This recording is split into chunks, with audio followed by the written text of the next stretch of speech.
నమస్తే సార్, మా అబ్బాయి శివభారద్వాజ్ నాయుడు, మాది పరవాడ.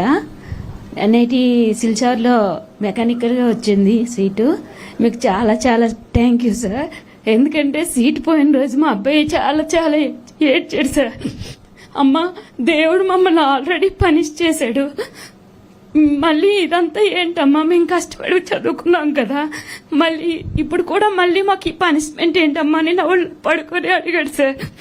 ఆ రోజు నేను వాడికి ఏ సమాధానం చెప్పలేకపోయాను, ఎందుకంటే మా చేతుల్లో ఏమీ లేదు. ప్రిన్సిపల్ దగ్గరికి వెళ్ళాము, చాలా చాలా తిరిగాము, అందరినీ అడిగాము. ప్రిన్సిపల్ సార్ ఏమో రాజమండ్రి బ్రాంచ్ లో చాలా 10 మంది ఉన్నారమ్మా, ఆ 10 మందిలో వీళ్ళే ఇదే ప్రాబ్లం ఫేస్ చేస్తున్నారు, ఆ 10 మందిని మీరు కాంటాక్ట్ చేయండి, మీకు ఏదైనా ఆధారం దొరుకుతుంది అని అంటే అప్పుడు అక్కడ సార్ నెంబర్ ఇచ్చారు సార్. న్యాయమే జరుగుతుంది కానీ అన్యాయం చేయరమ్మా అని చెప్పారు సార్. నిజంగా మీకు పాదాభివందనాలు సార్. మా పిల్లల భవిష్యత్తుకి దేవుడు అన్యాయం చేసినా మీరు న్యాయం చేశారు సార్.